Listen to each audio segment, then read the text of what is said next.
আমি করে দেব পূজা? হ্যাঁ ম্যাম। আচ্ছা ঠিক আছে। ডিজিসি ফিলসফিতে তোমার প্রেজেন্টেশন আমি দেখতে পেয়েছি। আমি পিপিটিটা শেয়ার করে দিচ্ছি, স্ক্রিন শেয়ার করে দিচ্ছি।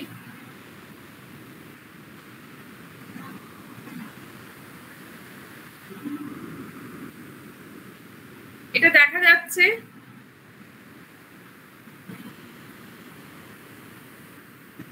বলো, পূজা স্টার্ট করো।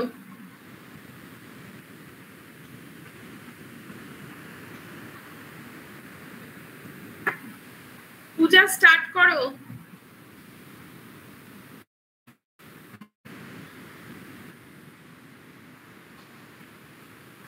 নিজেকে আনমিউট করো, দিয়ে স্টার্ট করো। ম্যাম শোনা যাচ্ছে এখন? শোনা যাচ্ছে, বলো। নমস্কার, আমার নাম পূজা হেমব্রম। আমি দুর্গাপুর গভর্নমেন্ট কলেজের ফিলোসফি ডিপার্টমেন্টে অনার্সের স্টুডেন্ট, সেকেন্ড সেমিস্টারের। আজ আমার আলোচনার বিষয় হচ্ছে দৈনন্দিন জীবনে আসনের ভূমিকা। দেহকে স্থিরভাবে সূক্ষ্মজনক অবস্থায় স্থাপন করাই হলো আসন। যোগাভ্যাসের জন্য শারীরিক নিয়ন্ত্রণ ও মানসিক নিয়ন্ত্রণ উভয়ই প্রয়োজন।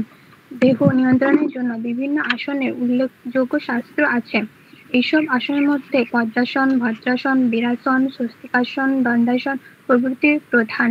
আসন অভ্যাসের উদ্দেশ্য শরীরকে নিয়ে নিজের অধীনে আনা, ফলে এখানে একাগ্র করার জন্য ও আসন অভ্যাস করা প্রয়োজন। দৈনন্দিন জীবনে আসনের ভূমিকা ১ নম্বর হচ্ছে মনোযোগ বৃদ্ধি সাহায্য করে। মাত্র ৮ সপ্তাহ আসন অনুশীলনের দ্বারা আমাদের মনোযোগিতা বাড়ানো সম্ভব। এটি খুবই উপযোগী। ২ নম্বর হচ্ছে শারীরিক চাপ দূর করে। শরীরের প্রত্যেকটি অংশে সঠিকভাবে অক্সিজেন পৌঁছায়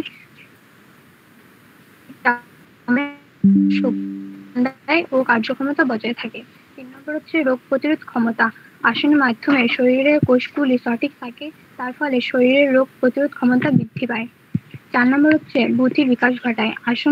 আসন করলে মন শান্ত থাকে, মনোযোগ বাড়ে, ফলে স্মৃতিশক্তি ও মনে রাখার ক্ষমতা বৃদ্ধি হয়, বুদ্ধির বিকাশ হয়। ৫ নম্বর হচ্ছে শরীর ও মনের সুন্দর করে তোলে। আসনের ফলে আমাদের ধৈর্য বৃদ্ধি পায় ও মনের শান্তি বজায় থাকে। ধন্যবাদ। বাহ, পূজা খুব সুন্দর বলেছে। ছোট প্রেজেন্টেশন, মানে ছোট অর্থে হচ্ছে ব্রিফ প্রেজেন্টেশন, কিন্তু খুব সুন্দর করে সাজানো, এবং আমি তাই জন্যে আমার ভালো লেগেছে। তবে পূজা, তুমি একটা কথা আমাকে বলো যে মনোসংযোগ করে মানে করার একটা অঙ্গ তুমি বলেছো যে আসনের একটি অঙ্গ, দেহ এবং মনকে উভয়কেই কিন্তু একত্রে থাকতে হবে এবং শান্ত থাকতে হবে।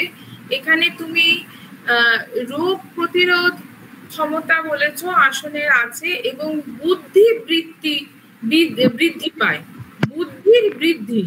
তো বুদ্ধি কি করে বৃদ্ধি পায়? আসনের মধ্যে দিয়ে। রোগ প্রতিরোধ করে সেটা বোঝা যাচ্ছে, হ্যাঁ, কিন্তু বুদ্ধিটা কি করে আর বৃদ্ধিটা কি করে সম্ভব? বুদ্ধির বৃদ্ধি পায় কারণ আমরা যদি নিয়মিত আসন করি, তাহলে আমাদের মন শরীর উভয়ই সুস্থ থাকে। আর মন ভালো থাকলে, মন যদি সঠিক থাকে, নিজের হ্যাঁ বলো বলো।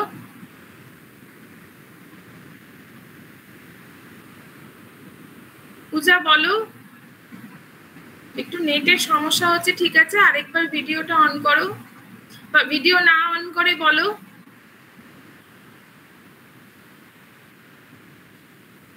Hello hello.